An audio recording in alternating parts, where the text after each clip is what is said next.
നഷ്ടപ്രായേഷു അഭദ്രേഷു നിത്യം ഭാഗവത സേവയ ഭഗവതി ഉത്തമ ശ്ലോകെ ഭക്തിർഭവതി നൈഷ്ഠിക. ഹരേ കൃഷ്ണ. പ്രിയപ്പെട്ട എല്ലാ ഭക്തർക്കും എന്റെ വിനീതമായ പ്രണാമം.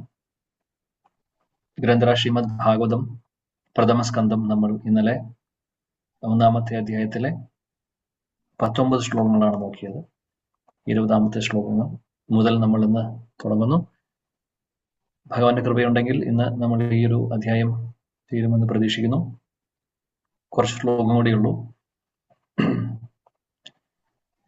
അപ്പോൾ ഇതുവരെ 5 ചോദ്യങ്ങളാണ് ശൗനകാദി ഋഷികൾ സൂത ഗോസ്വാമിയോട് ചോദിച്ചത്. ചോദ്യം 1, എല്ലാവർക്കും ശ്രേയസ്കരമായിട്ടുള്ള കാര്യം എന്താണ്? 2, എല്ലാ ശാസ്ത്രങ്ങളുടെയും സാരം എന്താണ്? 3, എന്തുകൊണ്ടാണ് ഭഗവാൻ കൃഷ്ണൻ ദേവകിയുടെയും വസുദേവരുടെയും മകനായി ജനിക്കുന്നത്? 4, ഭഗവാന്റെ പുരുഷാവതാരങ്ങളെ കുറിച്ച് വിസ്തരിക്കാൻ പറയുന്നു.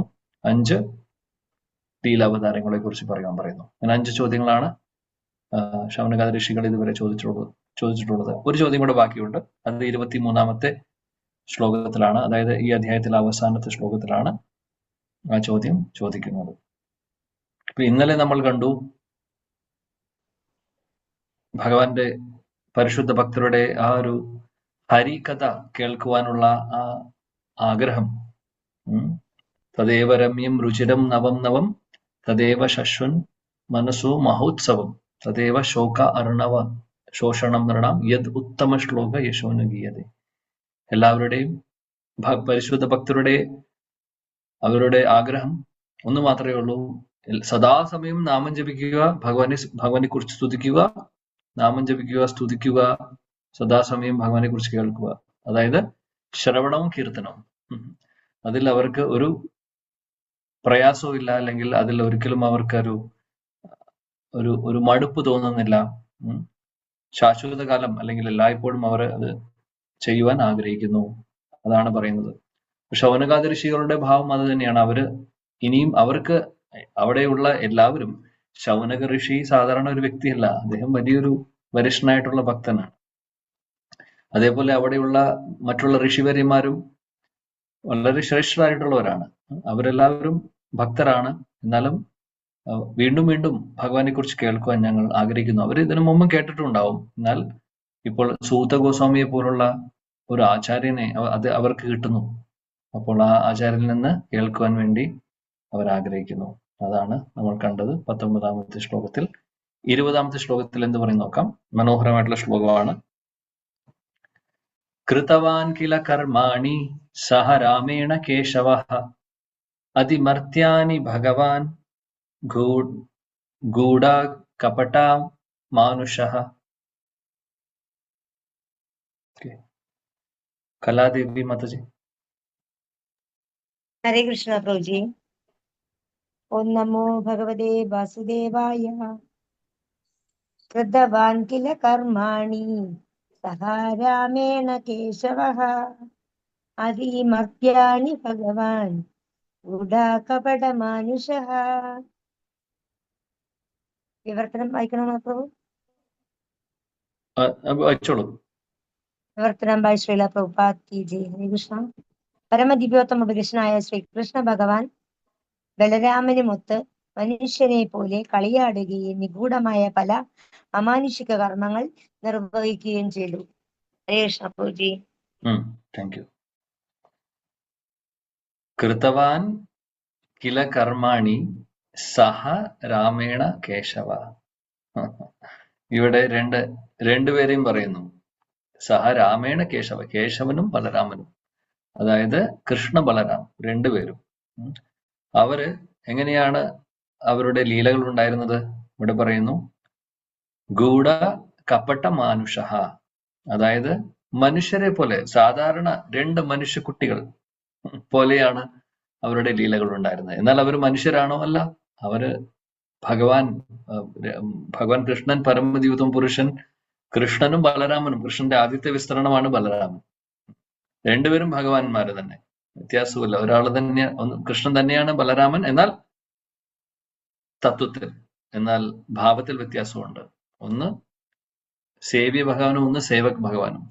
അതാണ് വ്യത്യാസം.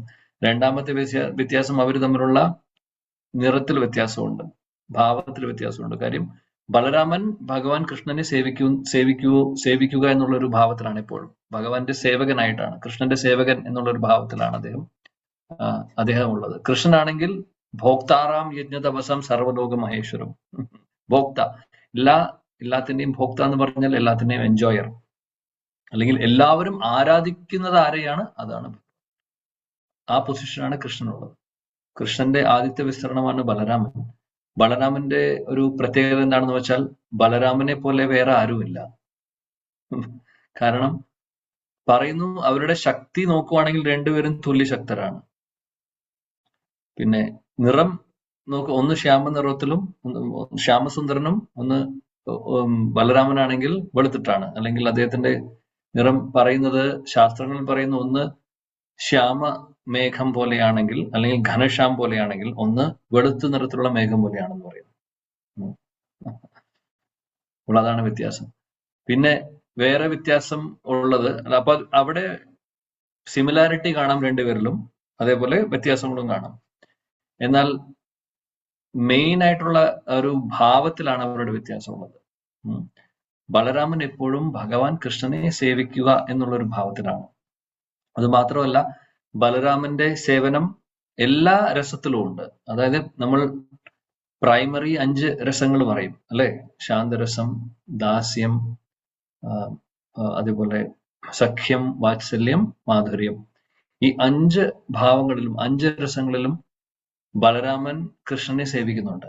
ഇതേപോലെ വേറെ ആരും ചെയ്യുന്നില്ല. അതാണ് ബലരാമന്റെ വളരെ സ്പെഷ്യൽ ആയിട്ടുള്ളൊരു കാര്യം. മാത്രമല്ല, അദ്ദേഹത്തെ പറയുന്നത്, പ്രഭുപാദന ഡെഫിനിഷൻ പ്രകാരം ബലരാമനും കൃഷ്ണനും തമ്മിലുള്ള വ്യത്യാസം, കൃഷ്ണൻ പരമദൈവത്വം പുരുഷൻ, എന്നാൽ ബലരാമൻ പരമദൈവത്വം പുരുഷൻ തന്നെയാണ്, പക്ഷെ അവിടെ സേവകന്റെ രൂപത്തിലാണ്. സേവക ഭഗവാന്മാരിൽ വെച്ച് ഏറ്റവും ഉന്നതൻ, അല്ലെങ്കിൽ സേവകരിൽ വെച്ച് ഏറ്റവും ഉന്നതനായിട്ടുള്ള വ്യക്തി. അപ്പോൾ ഈ 5 രസത്തിലും ബലരാമൻ കൃഷ്ണനെ സേവിക്കുന്നു. ശാന്തരസത്തിൽ പല രീതിയിൽ സേവിക്കുന്നുണ്ട്. വൃന്ദാവൻ ധാം, വൈകുണ്ഠധാം, ഇതെല്ലാം ധാം തന്നെ, ആ ആധ്യാത്മിക ലോകം തന്നെ ആക്ച്വലി ബലരാമന്റെ വിസ്തരണമാണ്. അതേപോലെ വേറെ ഒരുപാട് ഭാവത്തിൽ ബലരാമന്റെ വിസ്തരണമാണ് ശേഷനാഗം. ശേഷനാഗം ഭഗവാന്റെ ഇരിപ്പിടമാണ്, അല്ലെങ്കിൽ കിടക്കുന്ന സ്ഥലമാണ്. അപ്പോൾ അങ്ങനെ പല രീതിയിലും ഭഗവാനെ ശാന്തരസത്തിൽ സേവനങ്ങൾ ചെയ്യുന്നുണ്ട്. പിന്നെ ദാസ്യരസത്തിൽ പറയേണ്ട ആവശ്യമില്ല. കൃഷ്ണനും ബലരാമനും കൂടെ ഒരുമിച്ച് കാട്ടിലേക്ക് പോകുമ്പോഴും, അവര് പശുക്കളെ മേയ്ക്കാൻ വേണ്ടി പോകുന്ന സമയത്തൊക്കെ പലപ്പോഴും ഒരു ദാസ ഭാവത്തിൽ കൃഷ്ണനെ സേവനം ചെയ്യാറുണ്ട്. കാല് മസാജ് ചെയ്ത് കൊടുക്കുന്നു, വീശി കൊടുക്കുന്നു, അതൊക്കെ ചെയ്യും, ജ്യേഷ്ഠനാണെങ്കിലും. മൂന്നാമത് വാത്സല്യരസം തീർച്ചയായിട്ടും നമുക്ക് കാണാൻ സാധിക്കും. കാര്യം വാത്സല്യരസത്തിൽ എങ്ങനെയാണ് ഒരു അച്ഛനും അമ്മയും അല്ലെങ്കിൽ മുതിർന്ന സഹോദരൻ അനുജനെ നോക്കേണ്ടത്, ആ ഒരു ഭാവം ഉണ്ടായിരുന്നു അദ്ദേഹത്തിന്. യശോദറാണി പറയും, ബലരാമ, കൃഷ്ണന്റെ കൈ വിടരുത്, അവൻ ചെറിയ കുട്ടിയാണ്. അവര് തമ്മിൽ നോക്കുവാണെങ്കിൽ വയസ്സ് തമ്മിൽ അത്ര വ്യത്യാസമൊന്നുമില്ല. പക്ഷെ ബലരാമൻ വളരെ മെച്ചുവർ ആയിട്ടുള്ള ഒരു കുട്ടിയാണ്. കൃഷ്ണനാണെങ്കിൽ പറയേണ്ട ആവശ്യമില്ല, കുറുമ്പിന്റെ ആശാനാണ്. കുറുമ്പും കുസൃതിയും കൂടുതലാണ്. വയസ്സ് രണ്ടുപേരും തമ്മിൽ വ്യത്യാസമില്ലെങ്കിലും. എന്നാൽ പിന്നെ കൃഷ്ണൻ എപ്പോഴും ഇങ്ങനെ ചഞ്ചലമായിട്ട് എപ്പോഴും, അതായത് ഒരു സ്ഥലത്ത് ഇരിക്കില്ല. ബലരാമൻ വളരെ മെച്ചുവർ ആണ് കുട്ടിക്കാലം മുതലേ. അതുകൊണ്ട് എല്ലാവർക്കും ബലരാമനെ വലിയ ഇഷ്ടമാണ്. അതുകൊണ്ടാണ് രാമ എന്നുള്ളൊരു പേര് ബലരാമന് കൊടുത്തിട്ടുള്ളത്. ആക്ച്വലി ഇദ്ദേഹം ഗർഗാചാര്യർ വന്ന് പേരിടുന്ന സമയത്ത് ബല എന്ന് പറയുന്ന ഒരു വേറെ പേരും രാമ എന്ന് വേറെ പേരുമാണ്. രണ്ട് പേരുമാണ് ശരിക്കും. 2 പേരായിട്ടാണ് കൊടുക്കുന്നത്. പിന്നെ ഒന്നും കൂടെ ഉണ്ട്, സംഘർഷം. അങ്ങനെ 3 പേരുകളാണ് പ്രൈമറിലി കൊടുക്കുന്നത് ഗർഗാചാര്യർ. അപ്പോൾ നമ്മൾ പറയുമ്പോൾ ബലരാമൻ എന്ന് പറയും. രാമൻ എന്ന് അവിടെ അദ്ദേഹം വിശേഷിപ്പിക്കുന്നുണ്ട്. ഗർഗാചാര്യർ പറയുന്നു, ബലരാമനെ എല്ലാവർക്കും ഒരുപാട് ഇഷ്ടമാണ്. കാര്യം എല്ലാവരോടും വളരെ സൗമ്യമായിട്ട് സംസാരിക്കാനും എല്ലാവരോടും പെരുമാറാനും എല്ലാം അങ്ങനെ കുസൃതിയില്ല, വളരെ മെച്യൂർ ആയിട്ടുള്ള, എല്ലാവരും ഇഷ്ടപ്പെടുന്ന ഒരു തരത്തിലുള്ള, എല്ലാവർക്കും സന്തോഷം കൊടുക്കുന്ന, എല്ലാവരും ഇഷ്ടപ്പെടുന്ന ഒരു തരത്തിലുള്ള ഒരു ക്യാരക്ടറാണ് അദ്ദേഹത്തിന്റെ. അപ്പോൾ ബലരാമൻ വാത്സല്യരസത്തിൽ എങ്ങനെ സേവിക്കുന്നു എന്ന് വെച്ചാൽ യശോദറാണി പറയും കൃഷ്ണനെ നോക്കണം, കൃഷ്ണന്റെ കൂടെ എപ്പോഴും ഉണ്ടാവണം. അപ്പോൾ ബലറാം പറയും എങ്ങനെയാണോ കണ്ണിനെ, ഈ കൃഷ്ണമണിയെ, കണ്ണിന്റെ ഈ ഒരു മിണ്ട, പുറത്തുള്ള മിണ്ട കൃഷ്ണനെ സംരക്ഷിക്കും എന്ന് പറയും. അപ്പോൾ ഒരു രക്ഷിതാവിന്റെ ഭാവത്തിൽ അദ്ദേഹം സേവനം ചെയ്യുന്നുണ്ട്. അപ്പൊ മൂന്നായി ദാസ്യരസം പറഞ്ഞു, ശാന്തരസം പറഞ്ഞു, അതേപോലെ വാത്സല്യരസം പറഞ്ഞു. സഖ്യരസം പിന്നെ പറയേണ്ട ആവശ്യമില്ല. അവർ ഒരുമിച്ച് കളിക്കും, ഒരുമിച്ച് കഴിക്കുന്നു, ഭക്ഷണം കഴിക്കുന്നു, കളിക്കുന്നു, അടികൂടുന്നു, എല്ലാം സഖ്യരസത്തിലെല്ലാ ലീലകളും നമ്മൾ കേട്ടിട്ടുണ്ട്. പിന്നെ മാധുര്യരസത്തിൽ പറയുന്നു ബലരാമൻ അനംഗമഞ്ജരി എന്ന് പറയുന്ന രാധാറാണിയുടെ അനുജത്തിയും രാധാറാണിയുടെ പാലിദാസിമാരിൽ ഒരു വ്യക്തിയും കൂടിയാണ്. വളരെ പ്രധാനപ്പെട്ട പാലിദാസിമാരിൽ വെച്ച് പ്രധാനപ്പെട്ട ഒരു മഞ്ജരിയാണ്, അല്ലെങ്കിൽ പാലിയദാസിയാണ് അനംഗമഞ്ജരി. രാധാറാണിയുടെ അനുജത്തിയും കൂടിയാണ്. അപ്പോൾ ആ ഒരു അനംഗമഞ്ജരി ആക്ച്വലി പറയുന്നു ബലരാമനാണ്. അപ്പോൾ അങ്ങനെ അത് ആ ഒരു ഭാവം, ആ ഒരു സേവനം മാധുരി ഭാവത്തിലാണ്. അപ്പൊ അങ്ങനെയാണ്, അതാണ് കൃഷ്ണനും ബലരാമനും തമ്മിലുള്ള റിലേഷൻ. വളരെ വളരെ ഡീപ്പ് ആയിട്ടുള്ള റിലേഷനാണ്. അപ്പൊ ഇന്നലെ നമ്മൾ ആന്തരിക ശക്തിയെ കുറിച്ച് പറഞ്ഞപ്പോൾ ബലരാമൻ ഭഗവാന്റെ 3 ശക്തികളിലെ സന്ധിനി ശക്തിയുടെ ആ ഒരു സന്ധിനി ശക്തിയുടെ അധിഷ്ഠാത്രി ബലരാമനാണ്. അപ്പോൾ അത്രമാത്രം അവർ തമ്മിലുള്ള റിലേഷൻ ഉണ്ട്. അതൊരു കാര്യം. ഇവിടെ പറയുന്നു ഗൂഢ കപട മനുഷ്യ, ഇവര് രണ്ടുപേരും ഒരു മനുഷ്യരെ പോലെ ഇവിടെ വരുന്നു, ലീലകൾ ചെയ്യുന്നു. എന്നാൽ അവര് ചെയ്തിട്ടുള്ള കാര്യങ്ങൾ നോക്കുവാണെങ്കിൽ അതിമർത്യാനി ചെയ്തിട്ടുള്ള കാര്യങ്ങളാണെങ്കിൽ ഒരു മനുഷ്യനും ചെയ്യാൻ സാധിക്കാത്ത കാര്യങ്ങളാണ്. എന്നാൽ നോക്കുമ്പോൾ ഒരു മനുഷ്യ കുട്ടികളെ പോലെ തോന്നുന്നു. എന്നാൽ അവർ ചെയ്തതുപോലുള്ള ലീലകൾ വേറെ ആർക്കും ചെയ്യാൻ സാധിക്കില്ല, അല്ലെ? നമ്മൾ അറിയാം, ഒരുപാട് രാക്ഷസരെ വധിക്കുന്നുണ്ട്, ഒരുപാട് കാര്യങ്ങൾ ചെയ്യുന്നുണ്ട് രണ്ടുപേരും, കൃഷ്ണനും ബലരാമനും. പിന്നെ കൃഷ്ണൻ ചെയ്യുന്ന കാര്യങ്ങൾ പിന്നെ അതേ ഗോവർദ്ധനം പർവ്വതനം ഉയർത്തുന്നൊക്കെ, അങ്ങനെ ഒരുപാട് ആരും ചെയ്യാത്തത്, അതിമർത്യാനി, ആർക്കും ചെയ്യാൻ പറ്റാത്ത, ഒരു മനുഷ്യർക്കും സാധിക്കാത്ത ഒരുപാട് കാര്യങ്ങൾ, ലീലകൾ ചെയ്തിട്ടുണ്ട്. ശീല പ്രഭുപാദി ഭാവാർത്ഥത്തിൽ പറയുന്നു ശ്രീ ചൈതന്യ മഹാപ്രഭു, കൃഷ്ണൻ, ബലരാമൻ ഇവരെല്ലാവരുടെയും അവതാരത്തെ കുറിച്ച് ശാസ്ത്രങ്ങളിൽ പറയുന്നുണ്ട് എന്നുള്ളത്. അപ്പോൾ ഒരു കാര്യം നമ്മൾ മനസ്സിലാക്കണം, ഭഗവാന്റെ അവതാരങ്ങൾ, ഒരുപാട് അവതാരങ്ങളുണ്ട് അദ്ദേഹത്തിന്. അവതാരങ്ങളെല്ലാം തന്നെ ശാസ്ത്രങ്ങളിൽ പറഞ്ഞിരിക്കണം, ഇല്ലെങ്കിൽ അതിന് ഒത്തന്റിസിറ്റി ഇല്ല. നാളെ ഒരാൾക്ക് വന്നിട്ട് പറയാൻ സാധിക്കില്ല ഞാൻ ഭഗവാന്റെ അവതാരമാണെന്ന് പറഞ്ഞു കഴിഞ്ഞാൽ നടക്കുന്ന കാര്യമല്ല. അങ്ങനെ ആർക്കും പറയാൻ പറ്റുന്ന കാര്യമല്ല. കുറച്ച് വർഷങ്ങൾ മുമ്പ് നമ്മുടെ നാട്ടിൽ സൗത്ത് ഇന്ത്യയിൽ ഒരു കൽക്കിയുടെ അവതാരമാണെന്ന് പറയുന്ന ഒരു വ്യക്തി ഉണ്ടായിരുന്നു. അദ്ദേഹം കൽക്കിയുടെ അവതാരമല്ല, കൽക്കി ഇനി വരുന്നതിന് വേണ്ടി ഇനി 4 ലക്ഷത്തി ചില്ലാനം ഒരുപാട് വർഷങ്ങളുണ്ട്. കലിയുഗത്തിന്റെ അവസാന ഭാഗത്താണ് കൽക്കി വരുന്നത്. ഇത്രയും ആദ്യം തന്നെ വരില്ല. അങ്ങനെ അതല്ലാതെ അദ്ദേഹത്തെ പോലെ വേറെയും കുറെ അവതാരങ്ങളുണ്ട്. പേരുകളൊന്നും നമ്മളിവിടെ പറയുന്നില്ല. അവതാരങ്ങൾ എന്ന് പറഞ്ഞു വരുന്ന മനുഷ്യ ദൈവങ്ങൾ സ്വയം പറയുന്നു ഞാൻ ഭഗവാൻ തന്നെയാണ്, അവതാരമാണ് എന്നൊക്കെ പറയുന്ന അങ്ങനെ മനുഷ്യ ദൈവങ്ങൾ പല ആളുകളും അങ്ങനെ എന്താ പറയാ അങ്ങനെ പ്രചരിപ്പിച്ച് ഒരുപാട് ആളുകൾ ഫോളോ ചെയ്യുന്നുണ്ടാവും അവരെയൊക്കെ. അതുകൊണ്ടാണ് നമ്മൾ പ്രായണാൽപായുഷ സഭ്യ അതിൽ പറയുന്നു സുമന്തമതയോ എന്ന് പറഞ്ഞാൽ എന്താണ്? മിസ്ഗൈഡ് ചെയ്യാൻ എളുപ്പമാണ് ആൾക്കാരെ, അതായത് ആൾക്കാരെ വഴിതെറ്റിക്കാൻ എളുപ്പമാണ് കലിയുഗത്തിലെ. ഒരാള് കുറച്ച് ചെപ്പടി വിദ്യയൊക്കെ ചെയ്ത് കുറച്ച് മാജിക് ഒക്കെ കാണിച്ചു കഴിഞ്ഞാൽ ആളുകൾ ഓട്ടോമാറ്റിക്കലി അവരെ ഫോളോ ചെയ്യും. എന്നിട്ട് അവര് പറയും ഞാൻ ഭഗവാന്റെ അവതാരമാണെന്നൊക്കെ പറയും. അപ്പോൾ അത് വിശ്വസിക്കാൻ കുറെ ആൾക്കാര്, അവരുടെ ഫോളോവേഴ്സ് ഉണ്ടാവും. അങ്ങനെ പറയാനില്ല, ഈ ലോകത്തിൽ ഒരുപാട് അങ്ങനെ കപടരായിട്ടുള്ള ആളുകളും ഉണ്ട്. എന്നാൽ ഒരു കാര്യം മനസ്സിലാക്കണം, ഭഗവാന്റെ ശരിക്കും ഉള്ള അവതാരങ്ങൾ ശാസ്ത്രങ്ങളിൽ പറഞ്ഞിട്ടുണ്ടാവും. അതാണ് പറയുന്നത്. ശാസ്ത്രങ്ങളിൽ പറയാത്ത ഒരു അവതാരങ്ങളും ശരിക്കും ഇല്ല. അപ്പൊ അതൊരു ഒത്തന്റിക് ആണോ എന്ന് അറിയാൻ വേണ്ടിയിട്ട് ഉള്ള ഒരു ചെക്ക് പോയിന്റ് ആണ് ശാസ്ത്രങ്ങളിൽ പറഞ്ഞിട്ടുണ്ടോ എന്നുള്ളത്. അപ്പോൾ കൃഷ്ണന്റെയും ബലരാമന്റെയും കാര്യം പിന്നെ നമുക്ക് പറയേണ്ട ആവശ്യമില്ല. പിന്നെ മറ്റുള്ള മത്സ്യകൂർമ്മ, വരാഹ, എല്ലാ അവതാരങ്ങളും ശാസ്ത്രങ്ങളിൽ പറഞ്ഞിട്ടുണ്ട്, നമുക്കറിയാം. ചൈതന്യ മഹാപ്രഭുവിനെയും കുറിച്ച് പറഞ്ഞിട്ടുണ്ട്. ചൈതന്യ മഹാപ്രഭുവിനെ കുറിച്ച് ഒരുപാട് ഗ്രന്ഥങ്ങളിൽ പറഞ്ഞിട്ടുണ്ട്. നരസിംഹ പുരാണത്തിൽ പറഞ്ഞിട്ടുണ്ട്, അതേപോലെ ശ്രീമദ് ഭാഗവത്തിൽ പറഞ്ഞിട്ടുണ്ട്, വിഷ്ണു സഹസ്രനാമത്തിൽ പറഞ്ഞിട്ടുണ്ട്, അതുപോലെ ഒരുപാട് പുരാണങ്ങളിൽ പറഞ്ഞിട്ടുണ്ട്. ഒരുപാട് റെഫറൻസ് ഉണ്ട്. പക്ഷെ മഹാപ്രഭുവിന്റെ അവതാരം ഛന്ന അവതാരമാണ്, അല്ലെങ്കിൽ സീക്രട്ട് ആയിട്ടുള്ള ഒരു അവതാരമാണ്. അതുകൊണ്ട് അതങ്ങനെ ഭഗവാൻ കൃഷ്ണൻ വന്ന പോലെ അങ്ങനെയല്ല വന്നിട്ടുള്ളത്. കാര്യം എന്താണെന്ന് വെച്ചാൽ മഹാപ്രഭുവിന്റെ അവതാരത്തിന്റെ കുറച്ച് ലക്ഷ്യങ്ങളുണ്ടായിരുന്നു. അപ്പോൾ അത് ഭക്തഭാവത്തിലാണ് അദ്ദേഹം വന്നിട്ടുള്ളത്. ഭക്തനായി വരുമ്പോൾ ഭഗവാനാണ് എന്നുള്ളത് പറഞ്ഞാൽ ഭക്തഭാവം അംഗീകരിച്ച് അദ്ദേഹത്തിന് ഇവിടെ ലീലകൾ ചെയ്യുവാൻ സാധിക്കില്ല. അതുകൊണ്ട് ആ ഒരു അവതാരം പറഞ്ഞിട്ടുണ്ട് ശാസ്ത്രങ്ങളിൽ എന്നുണ്ടെങ്കിലും അത് അങ്ങനെ ആളുകൾ അറിഞ്ഞിട്ടുണ്ടായിരുന്നില്ല. അദ്ദേഹത്തെ കുറിച്ച് അറിയുന്നത് അദ്ദേഹം അവതാരം കഴിഞ്ഞ് തിരിച്ച് അദ്ദേഹം പോയതിനു ശേഷമാണ് ആളുകൾ കൂടുതൽ അറിഞ്ഞു തുടങ്ങുന്നത്. അതാണ് ചൈതന്യ മഹാപ്രഭു. അങ്ങനെ ഒരുപാട് അവതാരങ്ങൾ ഭഗവാൻ കൃഷ്ണനുണ്ട്.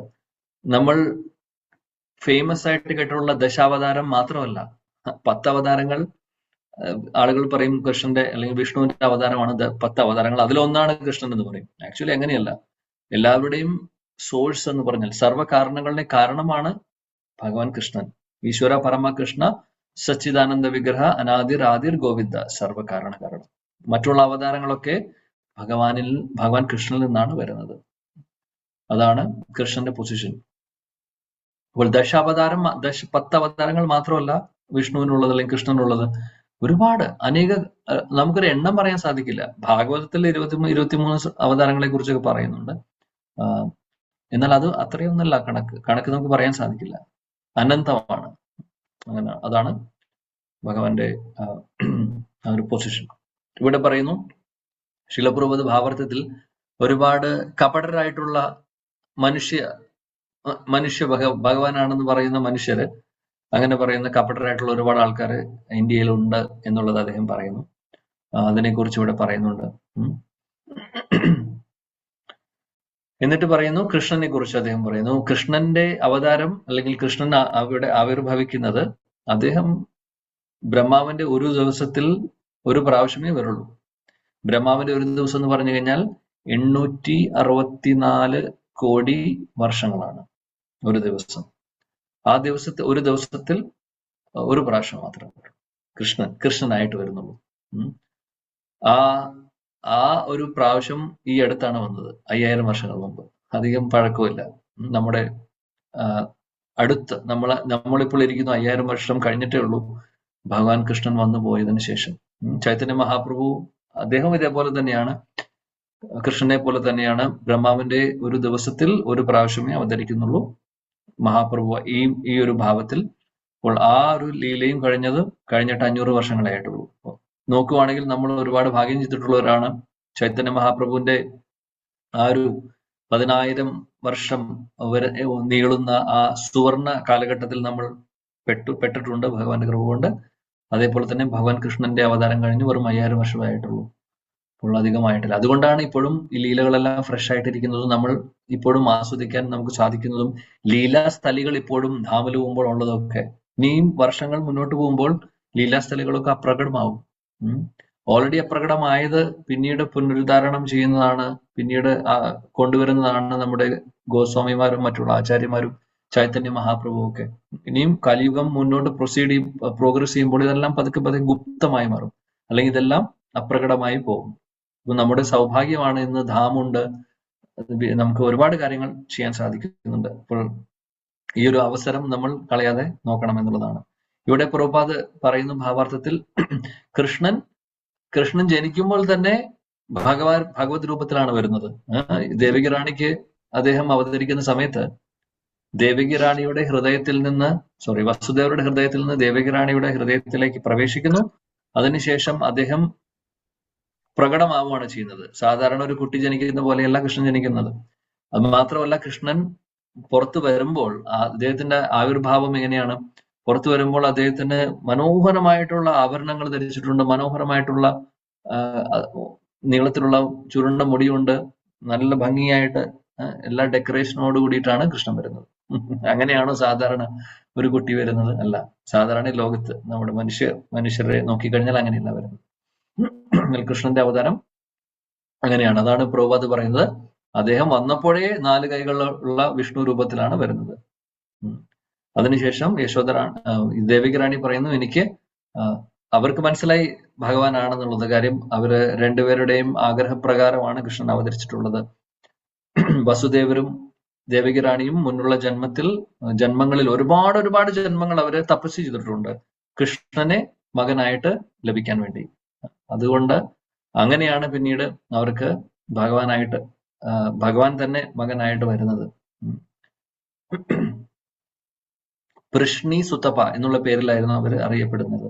അത് ദശമസ്കന്ധത്തിൽ പറയുന്നുണ്ട് അതിനെ കുറിച്ച്. എനിവേ, അപ്പോൾ കൃഷ്ണന്റെ ആ ഒരു അല്ലെങ്കിൽ കൃഷ്ണന്റെ രൂപത്തെ കുറിച്ച് ശീല പ്രഭുപാദ് പറയുന്നു, 4 കൈകളായിട്ട് വരുന്നത്. പിന്നീട് ദേവകിറാണി നിർദ്ദേശിക്കുന്നു, റിക്വസ്റ്റ് ചെയ്യുന്നു കൃഷ്ണനോട്, ഇങ്ങനെയാണെങ്കിൽ എല്ലാവർക്കും മനസ്സിലാവും അങ്ങ് ഭഗവാനാണെന്നുള്ളത്. അങ്ങ് സാധാരണ കുട്ടിയെ പോലെ ആവാൻ പറഞ്ഞു. അങ്ങനെയാണ് പിന്നെ 2 കൈകളുള്ള കുട്ടിയായി മാറുന്നത്. എന്നിട്ട് അതിനുശേഷമാണ് വസുദേവരെ കൊണ്ടുപോകുന്നത്. എങ്ങോട്ട് കൊണ്ടുപോകുന്നത്? ഗോകുലത്തിലേക്ക് കൊണ്ടുപോകുന്നത്, വൃന്ദാവനത്തിലേക്ക് കൊണ്ടുപോകുന്നത്. എന്നാൽ ഒരു കാര്യം കൂടെ നമ്മൾ മനസ്സിലാക്കണം. നമ്മൾ എന്തായാലും ആ ഒരു ഡിസ്കഷനിലേക്ക് പോകുന്നില്ല, കൃഷ്ണൻ ശരിക്കും ആരുടെ മകനാണ് എന്നുള്ളതിലേക്ക്. എന്നാണെങ്കിലും ഒരു കാര്യം നമ്മൾ ഓർക്കേണ്ടത്, കൃഷ്ണന്റെ ആധ്യാത്മിക ലോകത്തിലെ ഗോലോക വൃന്ദാവനത്തിലെ രൂപം എന്ന് പറഞ്ഞു കഴിഞ്ഞാൽ 2 കൈകളുള്ള ശ്യാമസുന്ദര രൂപമാണ്. 4 കൈകളുള്ള വിഷ്ണു രൂപങ്ങൾ വൈകുണ്ഠത്തിലാണ് ഉള്ളത്. ഇതാണ് നമ്മൾ മനസ്സിലാക്കേണ്ട ഒരു കാര്യം. പിന്നീട് ശിലപ്രഭുപാദ് പറയുന്നു, ഭഗവാൻ കൃഷ്ണന്റെ ലീലകളും അവതാരമാവട്ടെ ലീലകളാവട്ടെ എല്ലാം ദിവ്യമാണെന്നുള്ളത്. ജന്മ കർമ്മ ചമേ ദിവ്യം ഏവം യോവേതി തത്വതഃ ത്യക്വാദേഹം പുനർജന്മ നൈതിമാം എത്തിസോ അർജുന. ഭഗവാൻ ഭഗവത്ഗീതയിൽ പറയുന്നുണ്ട്, ആരാണോ എന്റെ ലീലകൾ, എന്റെ ആവിർഭാവം, എന്റെ കർമ്മങ്ങൾ, ലീലകൾ ഇതെല്ലാം മനസ്സിലാക്കുന്നത്, ശരിയായിട്ടുള്ള രീതിയിൽ തത്വത്തിൽ മനസ്സിലാക്കുന്നത്, അവര് വീണ്ടും ഈ ഒരു ഭൗതിക ലോകത്തിൽ ജന്മമെടുക്കില്ല എന്ന്. ഫേമസ് ആയിട്ടുള്ള ശ്ലോകമാണത്. അപ്പോൾ ആ ശ്ലോകത്തിന്റെ അർത്ഥം പ്രഭുപാദ് ഭാവാർത്ഥത്തിൽ ഇവിടെ കോട്ട് ചെയ്യുന്നുണ്ട്. ആ ശ്ലോകമാണ് ഉദ്ദേശിച്ചിട്ടുള്ളത്. പിന്നീട് പ്രഭുപാദ് പറയുന്നു, കൃഷ്ണന്റെ ലീലകൾ കൂടുതലും, അല്ലെങ്കിൽ കൃഷ്ണന്റെ ലീലകൾ എക്സ്ക്ലൂസീവ്ലി ദശമസ്കന്ധത്തിലാണ് പറയുന്നത് എന്നുള്ളത്. ദശമസ്കന്ധം നോക്കിക്കഴിഞ്ഞാൽ 90 അധ്യായങ്ങളാണുള്ളത്. 90 അധ്യായം എന്ന് പറയുമ്പോൾ ശ്രീമദ് ഭാഗവതത്തിലെ ഏകദേശം 30% വോളിയം വരുന്നത് ദശമസ്കന്ധത്തിലാണ്. 90 അധ്യായങ്ങളുണ്ട്. കൃഷ്ണന്റെ ലീലകളെല്ലാം അവിടെ പറയുന്നു. അദ്ദേഹത്തിന്റെ ആവിർഭാവം മുതൽ പിന്നീട് വൃന്ദാവന ലീല, മധുരയിലുള്ള ലീല, ദ്വാരകയിലുള്ള ലീല എല്ലാം കവർ ചെയ്യുന്നുണ്ട് ദശമസ്കന്ധത്തിൽ. പിന്നീട് പ്രഭുപാദ് പറയുന്നു, കൃഷ്ണന്റെ ആ ഒരു പൊസിഷനെ കുറിച്ചാണ് പറയുന്നത്. അദ്ദേഹം സാധാരണ ഒരു വ്യക്തിയല്ല. അദ്ദേഹം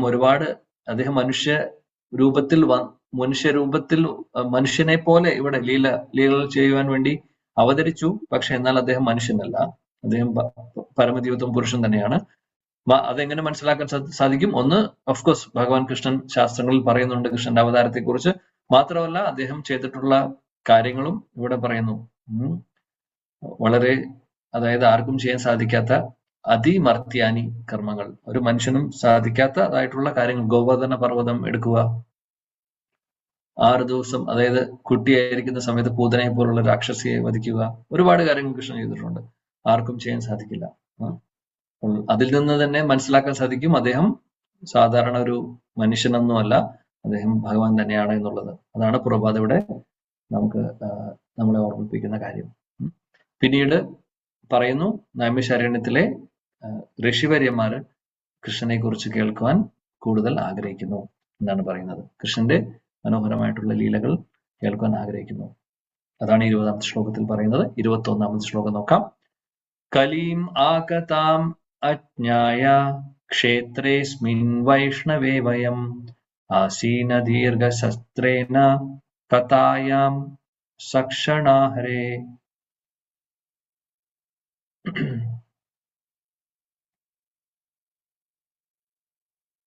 വസന്ത മത്തജി. ഓം നമോ ഭഗവതേ വാസുദേവായ. ശ്ലോകം 21. കലീമാഗതമാജ്ഞായ ക്ഷേത്രേ അസ്മിൻ വൈഷ്ണവേ വയം ആസീന ദീർഘസത്രേണ കഥായാം സക്ഷണാഹരേ. വിവർത്തന ശ്രീല പ്രഭുപാദ് കി ജയ്. കലിയുഗം ആരംഭിച്ചു കഴിഞ്ഞുവെന്ന് നല്ലവണ്ണം മനസ്സിലാക്കിയ നാം ഇവിടെ ഈ പുണ്യസ്ഥലത്ത് സമ്മേളിച്ചിരിക്കുന്നത് ഭഗവാന്റെ അതീന്ദ്രിയ സന്ദേശം സവിസ്തരം ശ്രവിക്കുവാനും അപ്രകാരമുള്ള യജ്ഞ നിർവഹണത്തിനുമാകുന്നു. ഹരേ കൃഷ്ണ പ്രഭു. Thank you. ഇവിടെ ശ്ലോകം 21 അവര് പറയുന്നു, അതായത് കലിയുഗം തുടങ്ങി. കലിയുഗത്തിന്റെ തുടക്കമാണ് അത്, അല്ലെങ്കിൽ ദ്വാപരയുഗത്തിന്റെ അവസാനം.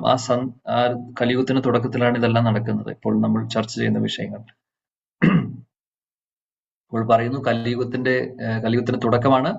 ഇവിടെ ചെയ്യാൻ പറ്റുന്ന ഒരേ ഒരു യജ്ഞം എന്ന് പറഞ്ഞു കഴിഞ്ഞാൽ എന്ത് യജ്ഞമാണ്? അവരിപ്പോൾ ചെയ്യുവാൻ അല്ലെങ്കിൽ അവർ ആഗ്രഹിക്കുന്ന കാര്യം, അതായത് ഭഗവാനെ കുറിച്ച് കേൾക്കുക. കഥായാം ക്ഷണഹരേ, കഥായാം, കഥ, ഹരികഥ, അതായത് ശ്രവണം, കീർത്തനം. ഈ രണ്ട് കാര്യങ്ങളാണ്, ഈ രണ്ട് യജ്ഞങ്ങളാണ് നമുക്ക് ചെയ്യാൻ സാധിക്കുന്നത് എന്നുള്ളതാണ് പറയുന്നത്. അതിനെക്കുറിച്ച് പ്രഭുപാദ് ഭാവർത്തിൽ പറയുന്നു, സത്യയുഗത്തെ പറയുന്നു സുവർണ കാലം എന്ന് പറയുന്നു, ത്രേതായുഗത്തെ വെള്ളിയായിട്ട് പറയുന്നുണ്ട്, ദ്വാപരയെ ചെമ്പും കലിയുഗത്തെ ഇരുമ്പും. അങ്ങനെയുള്ള അതായത് ഈ മെറ്റലുകൾ 4 മെറ്റലായിട്ട് കമ്പയർ ചെയ്യുമ്പോൾ അങ്ങനെയാണ് പറയുന്നത്. ഇപ്പൊ സത്യയുഗത്തിലെ ആളുകളുടെ ആയുസ് നോക്കുവാണെങ്കിൽ 1,00,000 വർഷങ്ങൾ അവര് ജീവിക്കുമായിരുന്നു. അവരുടെ ഡ്യൂറേഷൻ, അവരുടെ ലൈഫ് സ്പാൻ അത്രയുണ്ട്. പിന്നെ താഴോട്ട് വരുമ്പോൾ ത്രേതായുഗത്തില് 10,000 വർഷമാണ് ആവറേജ് അവരുടെ ആ ഒരു വയസ്സ് അല്ലെങ്കിൽ ആയുസ്. ഇനി ദ്വാപരയുഗത്തിൽ വരുമ്പോൾ 1000 വർഷങ്ങളോളാണ് ആവറേജ്. കലിയുഗത്തിൽ വരുമ്പോൾ അത് 100 മാറി. ഇപ്പൊ നമ്മളെ സംബന്ധിച്ച് 100 ആവറേജ്, 100 വയസ്സ് വരെ ജീവിക്കാമെന്നുള്ളത്. പക്ഷെ 100 പോലും ഇപ്പോൾ ആർക്കും ഇല്ല. ഇപ്പോഴത്തെ ആവറേജ് നോക്കുകയാണെങ്കിൽ 70, 65, 70 ആയി മാറി. അത്രയും താഴോട്ട് വന്നു. കാര്യം നമ്മുടെ ലൈഫ് സ്റ്റൈൽ അങ്ങനെയാണ്, പല കാര്യങ്ങളും ചെയ്യാൻ പാടില്ലാത്ത കാര്യങ്ങൾ ചെയ്യുന്നു. അതെല്ലാം കൊണ്ടും 100 ആവറേജ് ലൈഫ് സ്പാൻ ഉള്ളത് കുറഞ്ഞിട്ടുണ്ട്. അപ്പൊ അതാണ് അവസ്ഥ. പ്രഭുപാദ് ഇവിടെ പറയുന്ന ഭാവാർത്ഥത്തിൽ ഈ 4 യുഗങ്ങളില് ഭഗവത് സാക്ഷാത്കാരത്തിന് 4 മാർഗങ്ങളാണ് പറയുന്നത്. 4 വേറെ മാർഗങ്ങളാണ് പറയുന്നത്. എന്താണ് പറയുന്നത്? ഇത് ഭാഗവത്തിലെ ശ്ലോകമാണ്. ആക്ച്വലി 12ാമത്തെ സ്കന്ധത്തിലെ 3ാമത്തെ അധ്യായത്തിലെ 52ാമത്തെ ശ്ലോകമാണ്. കൃതേ യധ്യായതോ വിഷ്ണു ത്രേതായം യജതോ മകേ ദ്വാപരേ പരിചര്യായം കലോ തത് ഹരികീർത്തന. മനോഹരമായിട്ട് ശ്ലോകം. 12:3:52 ഭാഗവതം. അവിടെ പറയുന്നു, കൃതേ യധ്യായതോ വിഷ്ണു. കൃതയുഗ എന്ന് ഉദ്ദേശിക്കുന്ന സത്യയുഗത്തില് ഭഗവത് സാക്ഷാത്കാരത്തിനുള്ള മാർഗം പറയുന്നത് എന്താണെന്ന് വെച്ചാൽ ധ്യാനം, മെഡിറ്റേഷൻ ആണ് പറയുന്നത്. അപ്പോൾ സത്യയുഗത്തില് ധ്യാനിച്ചിട്ടുള്ള വ്യക്തികൾ ഒരുപാടുണ്ട്. നമ്മുടെ വാൽമീകി മുനിയായി മാറുന്നത്, ഋഷിയായി മാറുന്നത് 60,000 വർഷത്തോളം അദ്ദേഹം തപസ് ചെയ്തിട്ടുണ്ട്, ധ്യാനിച്ചിട്ടുണ്ട്, മെഡിറ്റേഷൻ ചെയ്തിട്ടുണ്ട്. നമ്മളെ സംബന്ധിച്ച് ഒരു 5 മിനിറ്റ് പോലും ശ്രദ്ധയോട് കൂടിയിട്ട് കാലനക്കാതെ, കാല് വേദനിക്കാതെ ഇരിക്കാൻ നമുക്ക് സാധിക്കില്ല. പിന്നെയാണോ 50,000 വർഷം, 60,000 വർഷമൊക്കെ ചിന്തിക്കാൻ പോലും സാധിക്കില്ല. അപ്പോൾ അതാണ് സത്യയുഗത്തിലെ ആളുകളുടെ കപ്പാസിറ്റി. സത്യയുഗത്തിലെ ആളുകൾ അവരുടെ ആയുസ്സും കൂടുതലാണ്, അവരുടെ ബുദ്ധിശക്തി കൂടുതലാണ്, അവരുടെ ഇതേപോലുള്ള തപസ്യകൾ ചെയ്യാനുള്ള കഴിവുകളും അവർക്ക് പ്രാപ്തിയും ഒക്കെ ഉണ്ടായിരുന്നു. അത് കാലം കുറയുന്നതോടുകൂടി പല ചേഞ്ചസും വരുന്നു. എന്തിനു പറയണ, നമ്മുടെ ഹിരണ്യകശിപു 10,000 വർഷത്തേക്കാൾ കൂടുതൽ തപസ് ചെയ്തിട്ടുണ്ട്. അതിനുശേഷമാണ് അദ്ദേഹത്തിന് ശക്തികൾ കിട്ടുന്നത്, ആ വരം കിട്ടുന്നത്, ബ്രഹ്മാവ് പ്രത്യക്ഷപ്പെടുന്നത്. ഹിരണ്യകശിപുവിന്റെ തപോബലം കൊണ്ട് ഉപരിലോകങ്ങളിൽ ഇരിക്കുന്ന ഇന്ദ്രനും ചന്ദ്രനും അവർക്കൊക്കെ അവിടെ ഇരിക്കാൻ പറ്റുന്നുണ്ടായിരുന്നില്ല. കാര്യം ഇദ്ദേഹത്തിന്റെ ശരീരത്തിൽ നിന്ന് താപം വരുമായിരുന്നു. ആ താപം കൊണ്ട് സ്വർഗലോകങ്ങളിലുള്ള ആളുകൾക്ക് അസ്വസ്ഥത വരുന്നുണ്ടായിരുന്നു, ശ്വാസം വലിക്കാൻ പറ്റുന്നില്ല, അങ്ങനെ ഒരുപാട് പ്രശ്നങ്ങളുണ്ടായി. അതിനുശേഷം ഹിരണ്യകശിപു ഒരു ഒറ്റക്കാലിലാണ് നിൽക്കുന്നുണ്ടായിരുന്നത്. പിന്നീട് പറയുന്നു, ഉറുമ്പിന്റെ പുറ്റ് വന്ന് അദ്ദേഹത്തെ മൂടി, അദ്ദേഹത്തെ കാണാത്ത ഒരവസ്ഥയായി, അസ്ഥികൂടം പോലെയായി. എന്നാലും അദ്ദേഹം തപസ്സിൽ നിർത്തിയിട്ടില്ലായിരുന്നു. അപ്പോൾ ബ്രഹ്മാവ് അന്വേഷിച്ചു വരുമ്പോൾ ഈ ദേവതമാരെല്ലാവരും ബ്രഹ്മാവിന്റെ അടുത്തേക്ക് പോകും. ഇങ്ങനെ അവിടെ ഹിരണ്യകശിപു തപസ് ചെയ്യുന്നത് കൊണ്ടാണ് ഞങ്ങൾക്ക് ഇവിടെ ശ്വാസം പോലും കിട്ടുന്നില്ല, ആ തപോബലം കൊണ്ട് അങ്ങയാണ് ധ്യാനിക്കുന്നത്. ബ്രഹ്മാവിനോട് പറയണം, അങ്ങയാണ് ധ്യാനിക്കുന്നത്, അങ്ങ് പോയി എന്തെങ്കിലും ഇതിന് വഴി ഉണ്ടാക്കണം എന്ന് പറഞ്ഞു. അങ്ങനെയാണ് ബ്രഹ്മാവ് അന്വേഷിച്ചു വരുന്നത്. അന്വേഷിച്ചു വരുമ്പോൾ ആദ്യം ഹിരണ്യകശിപുവിനെ കാണുന്നില്ല. ഇത് 7ാമത്തെ സ്കന്ധത്തിൽ പറയുന്നുണ്ട്. ബ്രഹ്മാവ് ആദ്യം നോക്കുമ്പോൾ കാണുന്നില്ല, ആളെ കാണുന്നില്ല. പിന്നീട് അത് അദ്ദേഹം കാര്യം ഈ പുറ്റിനകത്താണ്. ചെതല് വന്നു, ആ ഒരു അവസ്ഥയായി. പിന്നീടാണ് ബ്രഹ്മാവ് കണ്ടുപിടിക്കുന്നത്. പിന്നെ മനസ്സിലാവുന്നു ഒരു ഭാഗത്തുനിന്ന് ഈ പുറ്റിനകത്തുനിന്ന് ഒരു ഭാഗത്ത് ഇങ്ങനെ ചൂട് വരുന്നത്, അനങ്ങുന്നത് കണ്ടു. അങ്ങനെ ബ്രഹ്മാവ് അദ്ദേഹത്തിന്റെ കമണ്ഡലിൽ നിന്ന് കുറച്ച് ദിവ്യമായിട്ടുള്ള ജലം തളിക്കുന്നു. അങ്ങനെയാണ് ഹിരണ്യകശിപു പൂർവാധികം ശക്തിയോടുകൂടി തിരിച്ചു വരുന്നത്. സുന്ദരമായിട്ടുള്ള ഒരു രൂപത്തോടുകൂടി അദ്ദേഹം തിരിച്ചു വരുന്നു. പിന്നെ വരം കൊടുക്കുന്നത് അങ്ങനെയാണ്. അപ്പോൾ പറയുന്ന പോയിന്റ് എന്താണെന്ന് വെച്ചാൽ, ഹിരണ്യകശിപു തപസ് ചെയ്തു 10,000 വർഷത്തിനേക്കാൾ കൂടുതൽ. കാര്യം അത് സത്യുഗമായിരുന്നു. പക്ഷെ ഹിരണ്യകശിപുവിന്റെ തപസ്യ ഇവിടെ പറയുന്ന ഭഗവത് സാക്ഷാത്കാരത്തിന് വേണ്ടിയിട്ടായിരുന്നില്ല. അത് വേറെ കാര്യം. അദ്ദേഹത്തിന്റെ തപസ്യ ഭൗതിക ഇന്ദ്രിയ സുഖഭോഗങ്ങൾക്ക് വേണ്ടി, അല്ലെങ്കിൽ ഒരുപാട് ശക്തികൾക്ക് വേണ്ടിയിട്ടായിരുന്നു. മറ്റുള്ളവരെ ബുദ്ധിമുട്ടിക്കാനും ഉപദ്രവിക്കാനും വേണ്ടിയിട്ടായിരുന്നു. പവറിന് വേണ്ടിയിട്ടായിരുന്നു.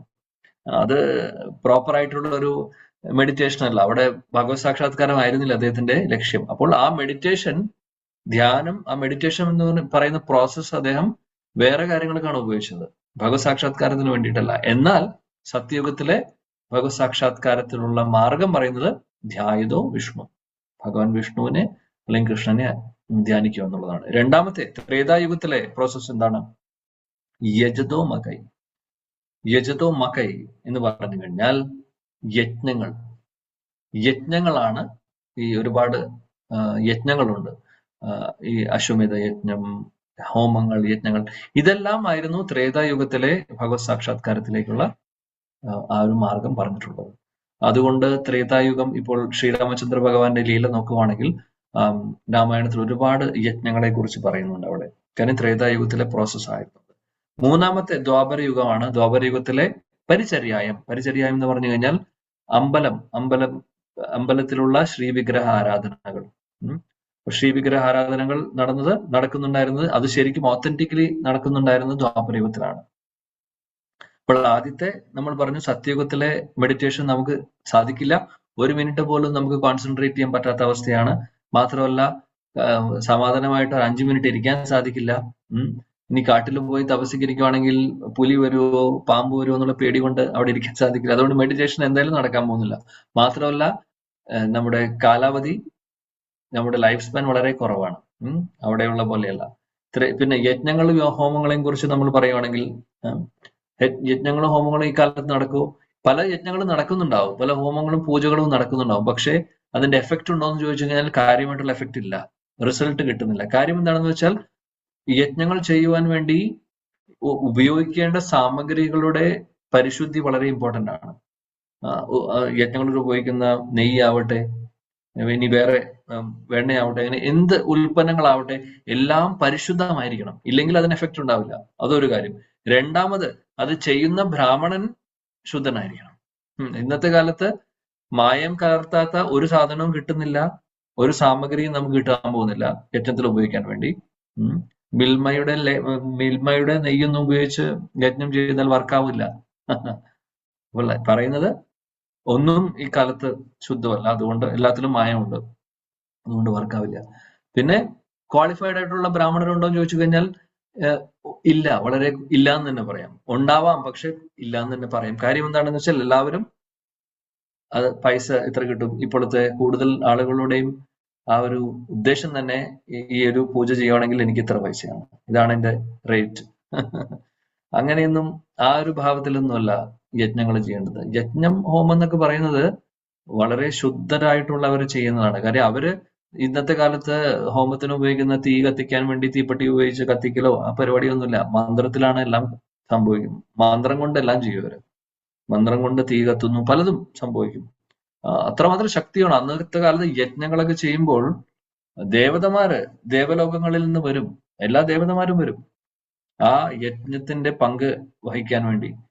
ഭഗവാൻ വിഷ്ണു തന്നെ ഭഗവാൻ വിഷ്ണു തന്നെ വരും യജ്ഞങ്ങൾ ചെയ്യുന്ന സമയത്ത്. അത്രമാത്രം പവറാണ് ഇതിനുള്ളത് ശരിക്കും ചെയ്യുവാണെങ്കിൽ. ഇന്നത്തെ കാലത്ത് അപ്പോൾ അത് നടക്കില്ല എന്ന് മനസ്സിലായി. മൂന്നാമത്തെ ദ്വാപരയുഗത്തിലെ കാര്യമാണെങ്കിലോ അമ്പലം, ശ്രീവിഗ്രഹ ആരാധനകൾ. ഇപ്പോൾ അമ്പലങ്ങൾ, ആ ഒരു കൺസെപ്റ്റും ശ്രീമൂർത്തി വിഗ്രഹ ആരാധനയൊക്കെ കൂടുതലും വരുന്നത് ദ്വാപരയുഗത്തിലാണ്. എന്നാൽ ഇപ്പോഴും നമ്മൾ കലിയുഗത്തിൽ ഇരിക്കുമ്പോഴും അമ്പലങ്ങളും ആ ഒരു വിഗ്രഹാരാധനയും ഉണ്ട് ഇപ്പോഴും.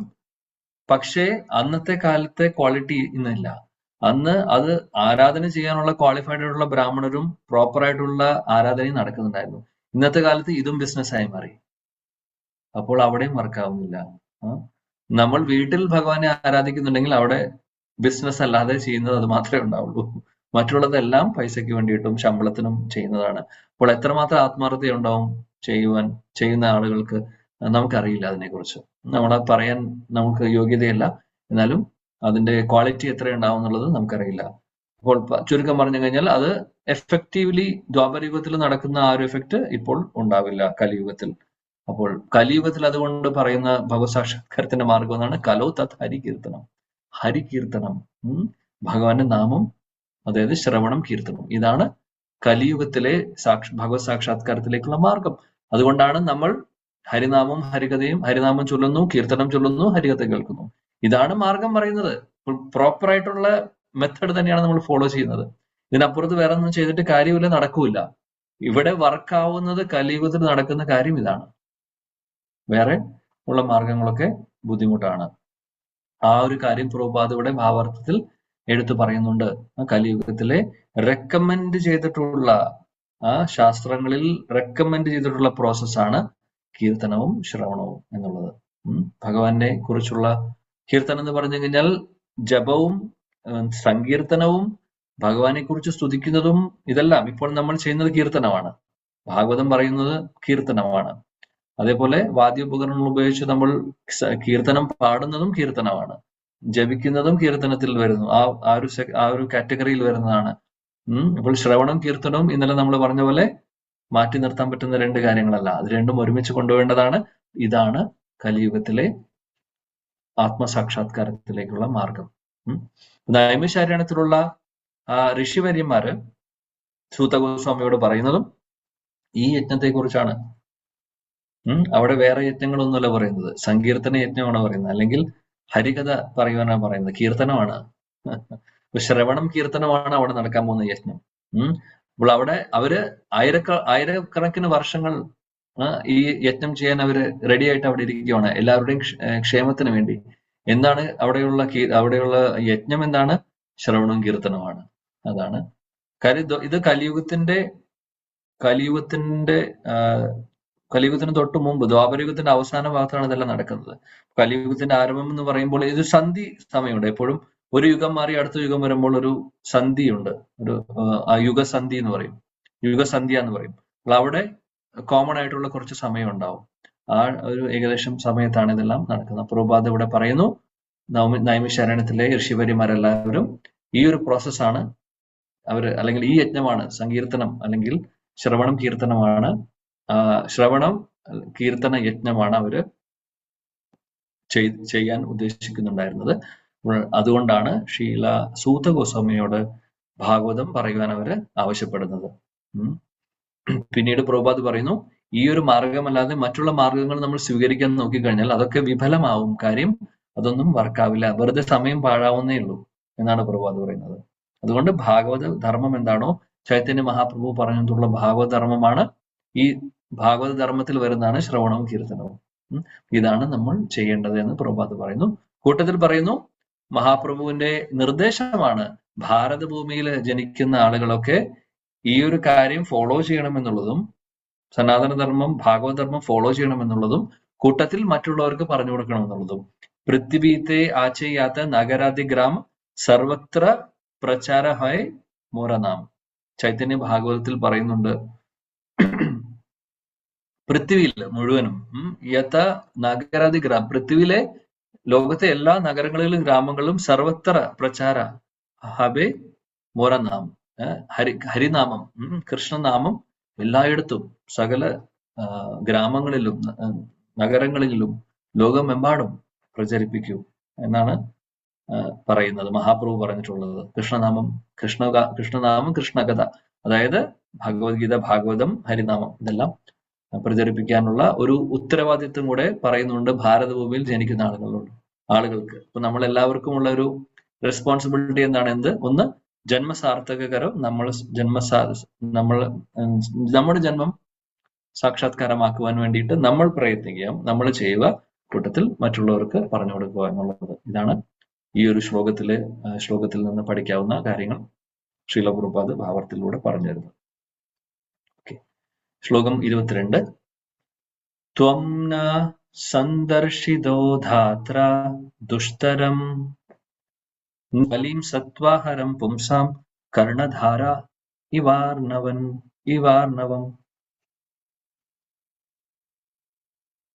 ഓക്കെ,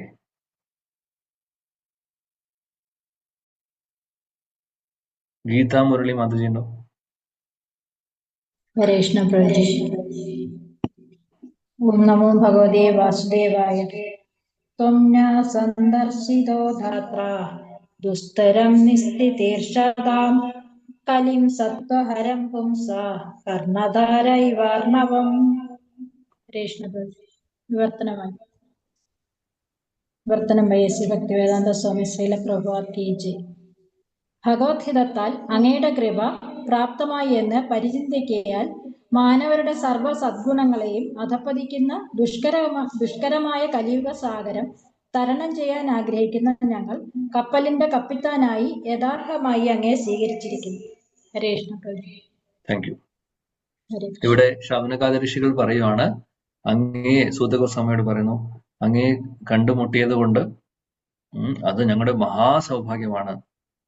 ഞങ്ങളുടെ മഹാസൗഭാഗ്യമാണ് അങ്ങേ കണ്ടുമുട്ടാനുള്ള ഭാഗ്യമുണ്ടായത് എന്നാണ് പറയുന്നത്. കാര്യം പരിശുദ്ധ ഭക്തനാണ് സൂത ഗോസ്വാമി. സൂത ഗോസ്വാമി ആണെങ്കിൽ നമ്മുടെ ശുഗദേവ് ഗോസ്വാമിയിൽ നിന്ന് നേരിട്ട് ഭാഗവതം കേട്ടിട്ടുള്ള വ്യക്തിയാണ്. അപ്പോൾ അവരുടെ സൗഭാഗ്യത്തെ അവര് എടുത്തു പറയുന്നു. ഒരുപാട് ഭാഗ്യം ചെയ്തിട്ടുണ്ട്. കാര്യം അങ്ങ് ഈ ഒരു കലിയുഗം ക്രോസ് ചെയ്യാൻ വേണ്ടിയിട്ടുള്ള കപ്പലിലെ കപ്പിത്താനാണ്. ആരെയാണ് അവിടെ പറയുന്നത്? സൂത ഗോസ്വാമിയെ പറയുന്നു. അങ്ങ് ക്യാപ്റ്റൻ ആണെന്നാ പറയുന്നത്, കപ്പിത്താനാണ്. കലിയുഗം ക്രോസ് ചെയ്യാൻ വേണ്ടിയിട്ടുള്ള ആ കപ്പലിന്റെ എന്നാണ് പറയുന്നത്. അതിന്റെ എക്സ്പ്ലനേഷൻ ഇവിടെ പ്രഭുപാദ് പറയുന്നു ഭാവാർത്ഥത്തിൽ. പ്രഭുപാദ് ഭാവാർത്ഥത്തിൽ പറയുന്നു, കലിയുഗത്തിലെ ആ അപകടം പിടിച്ച ആ ഒരു അവസ്ഥയെ കുറിച്ച് അദ്ദേഹം ആദ്യം പറയുന്നു. അപ്പോൾ മനുഷ്യജന്മം ഭഗവത് സാക്ഷാത്കാരത്തിന് വേണ്ടിയിട്ടുള്ളതാണ്, അല്ലാതെ വെറുതെ പാഴാക്കാനുള്ളതല്ല എന്നുള്ളത് പ്രഭുപാദ് ഇവിടെ ഓർമ്മിപ്പിക്കുന്നു. എന്നിട്ട് പറയുന്നു, കലിയുഗത്തിലെ ആളുകളുടെ അവസ്ഥ പ്രായേണ അല്പായുഷ സഭ്യ കലോ അസ്മിൻ യുഗേജന. ആ പ്രശ്നങ്ങളൊക്കെ കലിയുഗത്തിലെ ആളുകൾക്ക് ബുദ്ധി കുറവാണ്, അല്ലെങ്കിൽ ഓർമ്മശക്തി കുറവാണ്, പല പല ശക്തി കുറവാണ്, ഫിസിക്കൽ ശക്തി കുറവാണ്, നല്ല ക്വാളിറ്റീസ് ഒന്നുമില്ല, അങ്ങനെ ഒരുപാട് പ്രശ്നങ്ങളുണ്ട് അല്ലെ. ഒരുപാട് പ്രോബ്ലംസ് ഉണ്ട്. കൽമഷങ്ങളുള്ള അനർത്ഥങ്ങൾ കൂടുതലുള്ള ഒരു അവസ്ഥയാണ് കലിയുഗത്തില്. കലിയുഗത്തിലെ ആളുകൾക്ക് ക്വാളിഫിക്കേഷൻ നോക്കുകയാണെങ്കിൽ ഒന്നുമില്ല. പിന്നെ പ്രഭുപാദ് പറയുന്നു, ഇന്നത്തെ കാലത്തുള്ള ആളുകൾ ഒരുപാട് തിരക്കിട്ട് ഓടുവാണ് അങ്ങോട്ടും ഇങ്ങോട്ടും. എന്തിനാണ്? ഇന്ദ്രിയ സുഖഭോഗങ്ങൾക്കായി ഓടി നടക്കുവാണ്. അവർക്ക് ആത്മസാക്ഷാത്കാരത്തിന്റെ പാതയെക്കുറിച്ച് അല്ലെങ്കിൽ ആ മാർഗത്തെക്കുറിച്ച് അവർക്ക് ഒന്നും അറിയില്ല, താല്പര്യമില്ല, ആരെങ്കിലും പറഞ്ഞാൽ ഇഷ്ടമല്ല. അതാണ് അവസ്ഥ. പിന്നീട് പറയുന്നു, ഈ ഒരു ലോകത്തിന്റെ ഗതി ഇപ്പോൾ അങ്ങനെയാണ്. ഒരു ഭ്രാന്ത് പോലെ, വിഭ്രമം പോലെയാണ് ആളുകൾ നടക്കുന്നത്. എന്താ ചെയ്യേണ്ടതെന്ന് അറിയാതെ എത്രമാത്രം ഇന്ദ്രിയ സുഖഭോഗങ്ങൾ കിട്ടിയാലും മതിയാവുന്നില്ല.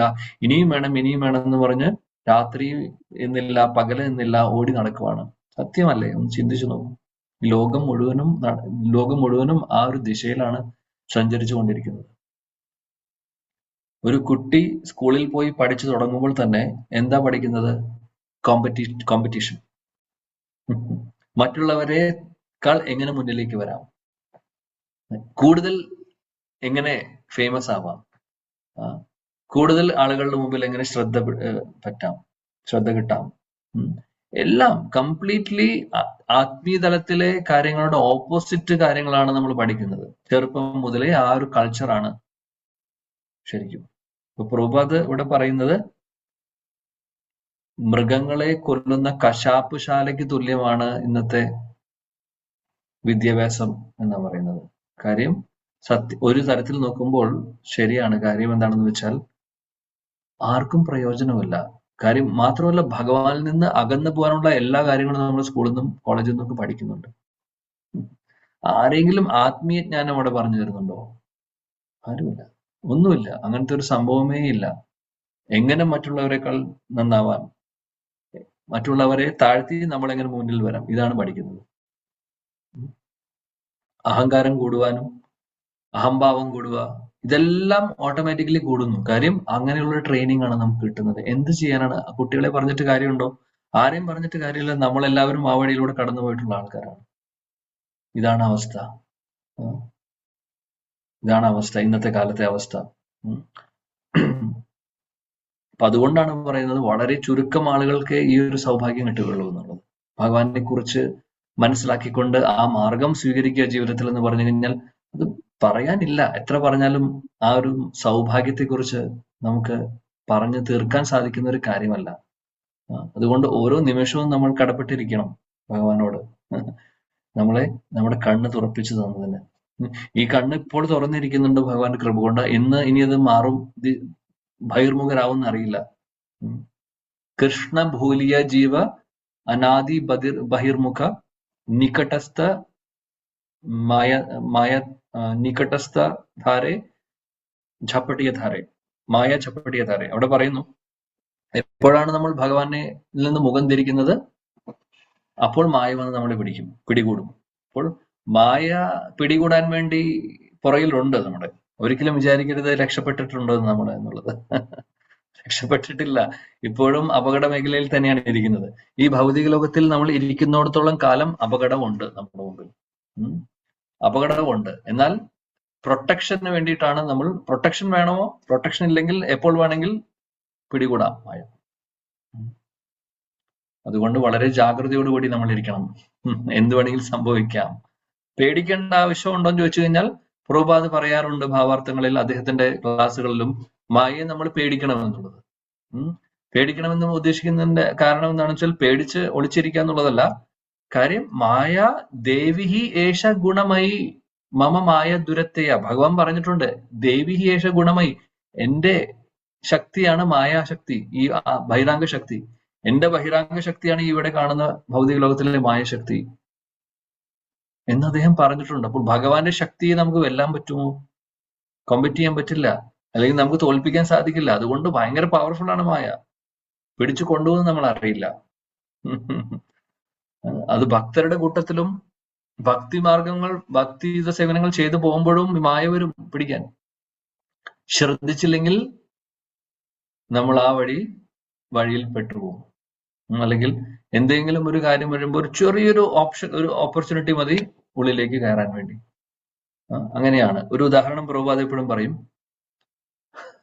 മനോഹരമായിട്ടുള്ളൊരു സ്റ്റോറിയാണ്, ചെറിയൊരു ഷോർട്ട് സ്റ്റോറി. ഒരു ഒട്ടകത്തെ നോക്കുന്ന ഒരു ആളുണ്ടായിരുന്നു. ഒരു മനുഷ്യന് അയാൾക്ക് ഒട്ടകം ഉണ്ടായിരുന്നു. ഈ ഒട്ടകത്തെ കൊണ്ട് അയാൾ ഇങ്ങനെ മരുഭൂമിയിലൂടെ ഒരു സ്ഥലത്ത് നിന്ന് വേറെ സ്ഥലത്തേക്ക് പോവാണ് ചെയ്യുന്നത്, സാധനങ്ങളൊക്കെ കൊണ്ട്. അപ്പോൾ രാത്രിയില് സഞ്ചരിക്കില്ല, കാര്യം തണുപ്പ് ഉള്ള സമയമാണ്. അപ്പൊ തണുപ്പാവുമ്പോൾ അദ്ദേഹം എവിടെയെങ്കിലും ഇരിക്കാൻ ആഗ്രഹിക്കുക. അങ്ങനെ എന്ത് ചെയ്യുന്ന വെച്ചാൽ, ആദ്യത്തെ ദിവസം അദ്ദേഹം ഒരു ചെറിയ ടെന്റ് എല്ലാം കെട്ടും. അദ്ദേഹത്തിന് തണുപ്പ് കൂടിക്കൊണ്ട് ഒട്ടകത്തെ പുറത്ത് പാർക്ക് ചെയ്തു.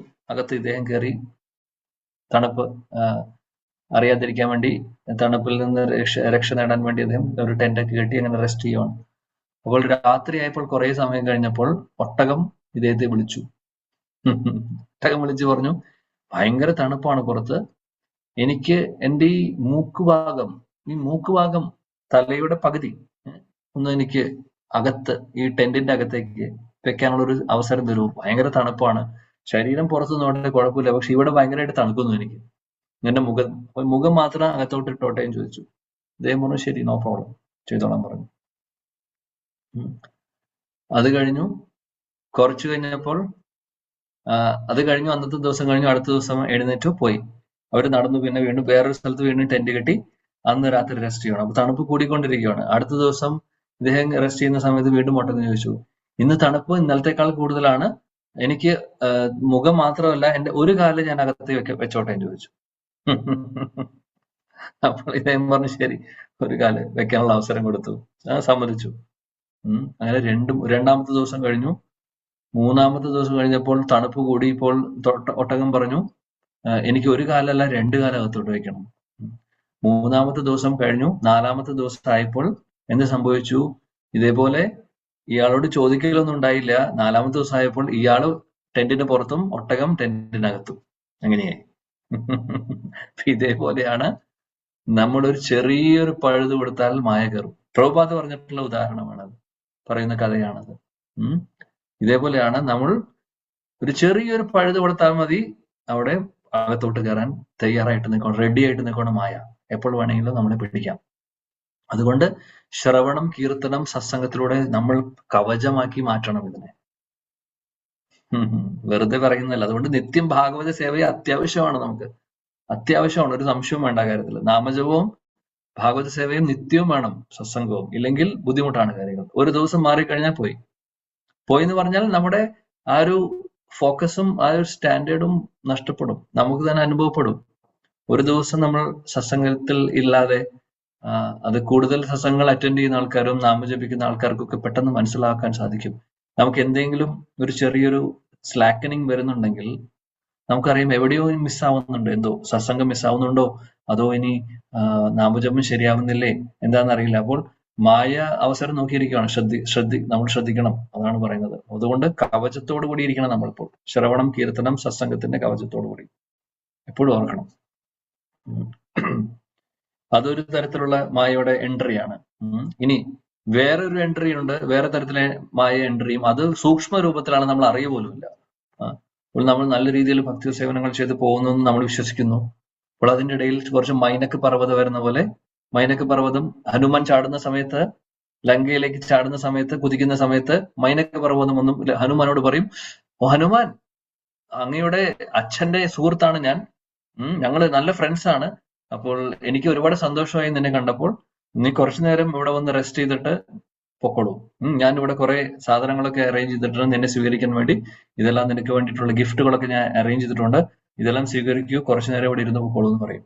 ഹനുമാൻ പറയും, സോറി, എനിക്ക് സമയമില്ല, ഞാനൊരു ദൗത്യത്തിലാണ്. എന്റെ പ്രഭു രാമചന്ദ്ര പ്രഭു, എന്റെ പ്രഭുവിന്റെ പ്രഭുവിന് വേണ്ടിയിട്ട് ഞാൻ ഒരു ദൗത്യത്തിലാണ്, അത് കഴിഞ്ഞിട്ട് നമുക്ക് സംസാരിക്കാം, എനിക്കിപ്പോ സമയമില്ല എന്ന് പറഞ്ഞ് മൈനക പർവ്വതം തൊട്ടിട്ട് അദ്ദേഹം പോയി. അപ്പോൾ മൈനക പർവ്വതം റെപ്രസെന്റ് ചെയ്യുന്നത് എന്താണെന്ന് വെച്ചാൽ ഇതേപോലെയാണ്. നമ്മുടെ ഭക്തിമാർഗത്തിൽ നമ്മൾ ഹനുമാനെ പോലെ കുതിച്ചുകൊണ്ടിരിക്കുകയായിരിക്കും. നല്ല രീതിയിൽ കുതിക്കുന്ന സമയത്ത് സുഖവും സൗകര്യം, പേര്, പ്രശസ്തി എന്ന് ഉള്ള രൂപത്തിൽ, സൂക്ഷ്മ രൂപത്തിൽ മൈനക പർവ്വതം പോലെ എന്തെങ്കിലും നമ്മുടെ മുമ്പിൽ വരും. അപ്പൊ നല്ല രീതിയിൽ കുതിച്ചുകൊണ്ടിരിക്കുകയായിരിക്കും ഭക്തിയിൽ. അപ്പോൾ പേര്, പ്രശസ്തി ആവാം, അല്ലെങ്കിൽ ഇങ്ങനെയുള്ള സുഖ സൗകര്യങ്ങളാവും. ആക്ച്വലി തടസ്സമായിട്ട് വരും. തടസ്സമാണെന്ന് നമ്മൾ വിചാരിക്കില്ല. ഹനുമാന് മനസ്സിലായി, നമുക്ക് മനസ്സിലാക്കാൻ സാധിക്കില്ല. നമ്മൾ വിചാരിക്കും ഓക്കെ, ഇതിന്റെ ഒരു ഭാഗമാണെന്ന് വിചാരിക്കും. ഓക്കെ, ഇതിന്റെ ഒരു ഭാഗമാണ്, അതുകൊണ്ട് എന്തുകൊണ്ട് അത് സ്വീകരിച്ചുകൂടാ എന്ന് വിചാരിച്ച് നമ്മൾ ആ മൈനക പർവ്വതം വന്ന പോലെ നമ്മൾ അതിനെ അവിടെ കുറച്ചൊന്ന് റിലാക്സ് ചെയ്യാൻ വേണ്ടി ഇരുന്ന് കഴിഞ്ഞാൽ, അല്ലെങ്കിൽ ആ പേരും പ്രശസ്തിയും സുഖ സൗകര്യങ്ങളൊക്കെ നമ്മൾ എൻജോയ് ചെയ്ത് തുടങ്ങിക്കഴിഞ്ഞാൽ, അതിൽ സുഖം കണ്ടെത്തി തുടങ്ങിക്കഴിഞ്ഞാൽ കഴിഞ്ഞു. ആ കുതിപ്പ് കഴിഞ്ഞോടെ, അതോടുകൂടി കഴിഞ്ഞു. പിന്നെ എന്തായിരിക്കും അവസ്ഥ നമ്മുടെ അറിയില്ല. അപ്പോൾ പല രൂപത്തിൽ പല ഭാവത്തിലാണ് മായ നമ്മളെ പിടികൂടാൻ വരുന്നത്. അതുകൊണ്ട് ജാഗ്രതയോടുകൂടി ഇരിക്കണം എന്നുള്ളത് ഓർക്കുക. പിന്നീട് പ്രഭാത് പറയുന്നു, ഇവിടെ ഒരു കപ്പലിനെ കുറിച്ച് പറയുന്നു. ഇവിടെ പറയുന്നു, പ്രഭാത് പറയുന്ന എന്താണെന്ന് വെച്ചാൽ, ഇവിടെ പറഞ്ഞു കപ്പലിന്റെ കപ്പിത്താനാണ് സൂത ഗോസ്വാമി എന്നാണ് അവർ അഭിസംബോധന ചെയ്യുന്നത്. അപ്പോൾ കപ്പലായിട്ട് ഇവിടെ പ്രഭാത് പറയുന്നത് ഭഗവാന്റെ ഈ നിർദ്ദേശങ്ങൾ, ഭഗവത്ഗീത, ഭാഗവതം പോലുള്ള ഈ ഗ്രന്ഥങ്ങളാണ് നമ്മുടെ കപ്പൽ. എന്തിനുള്ള കപ്പൽ? കലിയുഗമാവുന്ന ആ ഭവമഹാസാഗരം ക്രോസ് ചെയ്ത് പോവാനുള്ള ഒരു മാർഗമാണ്, അല്ലെങ്കിൽ കപ്പലാണ് ഭാഗവതവും ഭഗവത്ഗീതയും എന്നാണ് പറയുന്നത്. ഭാഗവതത്തിലൊരു ശ്ലോകവും വരുന്നുണ്ട്, നിർദേഹമാദ്യം സുലഭം സുദുർലഭം പ്ലവം സ്തു കൽപ്പം ഗുരു കർണധാരം മായാനുകുലേന നമസ്വതേരിതം പൂമാൻ ഭവാദിം ന തരേത്സ ആത്മഹ. 11, 20, 17 ഭാഗവതം. അവിടെ പറയുന്നുണ്ട്, ഈ മനുഷ്യജന്മം വളരെ റെയർ ആണ് കിട്ടുവാൻ, സുദുർലഭമായിട്ടുള്ളതാണ് നമുക്ക് കിട്ടിയിരിക്കുന്നു. കൂട്ടത്തിൽ പ്ലവംസ്തു കൽപ്പം ഗുരു കർണധാരം, ഈ ഒരു മനുഷ്യ ശരീരം എന്ന് പറയുന്ന പ്ലവമായിട്ട്, അവിടെ കപ്പലായിട്ടാണ് ഉപമിക്കുന്നത് മനുഷ്യ ശരീരത്തെ. എന്നാൽ കപ്പിത്താനായിട്ട് ഉപമിക്കുന്നത് അവിടെ ഗുരു കർണധാരം, ഗുരുവാണ് ക്യാപ്റ്റൻ. അപ്പൊ നമ്മൾ മനുഷ്യ ശരീരം കിട്ടുന്നത്, മനുഷ്യ ശരീരം എന്ന് പറയുന്നത് കലിയുഗം ക്രോസ് ചെയ്യാനുള്ള ഒരു കപ്പൽ പോലെയാണ്. അപ്പോൾ കപ്പലിന്റെ കപ്പിത്താൻ ആരാണ്? ഗുരുവാണ്. കൂട്ടത്തിൽ എന്താണ്? മയാനുകൂലേന നഭസ്വതേരിതം, അതായത് അനുകൂലമായിട്ടുള്ള കാറ്റുണ്ട്. കാര്യം അനുകൂലമായിട്ട് ഉള്ള കാറ്റുണ്ടെങ്കിൽ ഈ സാഗരത്തിലൂടെ കപ്പൽ സഞ്ചരിക്കുകയുള്ളൂ, ലക്ഷ്യത്തിലേക്ക് എത്താൻ സാധിക്കുള്ളൂ. അനുകൂലമല്ല പ്രതികൂലമായിട്ടുള്ള കാറ്റാണെങ്കിൽ വേറെ ഡയറക്ഷനിൽ പോകും, അല്ലെ? ഇവിടെ അനുകൂലമായിട്ടുള്ള കാറ്റിനെ പറയുന്നത് ഭാഗവതം, ഭഗവത്ഗീത, ശാസ്ത്രങ്ങളെയാണ്. ഗുരുവുണ്ട്, ശാസ്ത്രങ്ങളുണ്ട്, മനുഷ്യജന്മമുണ്ട്. ഇതെല്ലാം ഉണ്ടായിട്ടും പൂമാൻ ഭവാദിം ന തരേസ ആത്മഹ, ഇതെല്ലാം ഉണ്ടായിട്ടും നമ്മൾ ഇതെല്ലാം വേണ്ട രീതിയിൽ ഉപയോഗിച്ചില്ലെങ്കിൽ ആത്മഹത്യ ചെയ്യുന്നതിന് തുല്യമാണെന്ന് പറയുന്നു ഭാഗവതം. മനുഷ്യ ശരീരം കിട്ടുക സുദുർലഭമായിട്ടുള്ള കാര്യം, ഗുരു ജീവിതത്തിൽ വരിക സുദുർലഭമായിട്ടുള്ള കാര്യം, ശാസ്ത്രങ്ങൾ, ഭാഗവതം, ഭഗവത്ഗീത നമ്മുടെ ലൈഫിൽ വരുന്നതും സുദുർലഭം, സത്സംഗം, ഇതെല്ലാം കിട്ടിയിട്ടും നമ്മൾ ഈ ഒരു ഓപ്പർച്യൂണിറ്റി യൂസ് ചെയ്തില്ലെങ്കിൽ ആത്മഹത്യ ചെയ്യുന്നതിന് തുല്യമാണ് എന്ന് ഭാഗവതം പറയുന്നു. അപ്പോൾ ഈ ഒരു കാര്യം കൂടെ നമ്മൾ ഓർക്കേണ്ടതാണ് ഈ ഒരു അവസരത്തിൽ. ഇതുകൊണ്ട് അവസരം നമ്മൾ പാഴാക്കാതിരിക്കുക എന്നുള്ളതാണ്. അവസാനത്തെ ശ്ലോകം: ബ്രൂഹി യോഗേശ്വര കൃഷ്ണേ ബ്രഹ്മണ്യേ ധർമ്മവർമ്മണി സ്വാം കാഷ്ടാം അതുനോപേതേ ധർമ്മ കം ശരണം ഗതഃ. G K Nair Prabhu. ഇല്ല, വേറെ അടുത്താണ്. Okay, no problem. ഓക്കെ, രത്നമാതാജി വാക്യം. ഹരേ കൃഷ്ണ പ്രഭു. ഓം നമോ ഭഗവതേ വാസുദേവായ. ബ്രൂഹി യോഗേശ്വരേ കൃഷ്ണേ ബ്രഹ്മണ്യേ ധർമ്മവർമ്മണി സ്വാം കാഷ്ട അധുനോപേതേ ധർമ്മകാം ശരണം ഗതാ. വിവർത്തനം ശ്രീല പ്രഭുപാദർ കി ജയ്.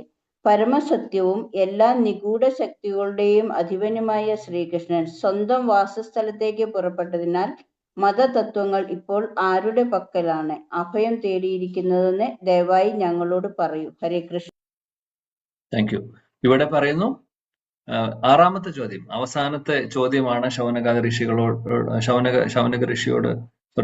ഋഷികൾ സൂത ഗോസ്വാമിയോട് ചോദിക്കുന്ന അവസാനത്തെ ക്വസ്റ്റ്യൻ ആണ്.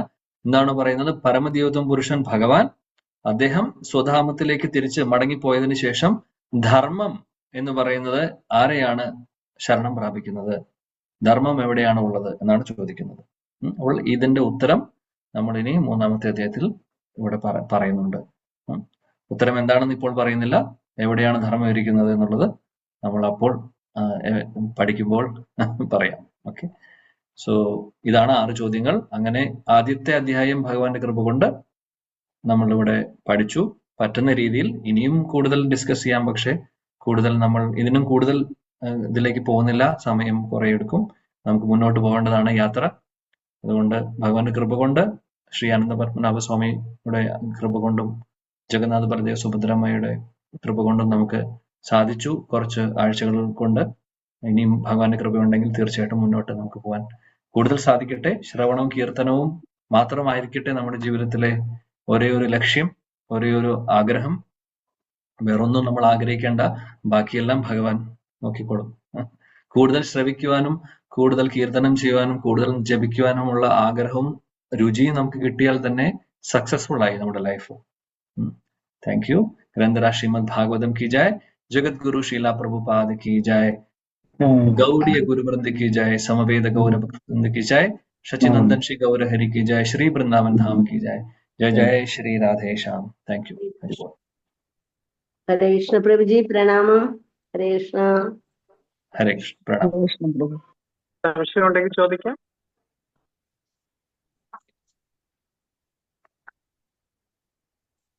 എങ്കിലും നമുക്ക് ഫൈൻഡ് അപ്പ് ചെയ്യാം. എല്ലാവരും വരിക. 2 പ്രാവശ്യം ഹരേ കൃഷ്ണ മഹാമന്ത്രം സ്വീകരിച്ചു. ഹരേ കൃഷ്ണ ഹരേ കൃഷ്ണ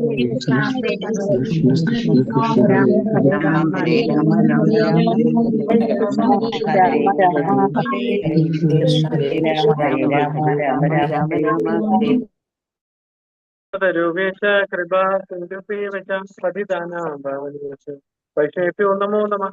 അനേകോടി വൈഷ്ണവർക്ക് ഹരിനാമ സങ്കീർത്തന ഹരേ കൃഷ്ണ മഹാമന്ത്രം.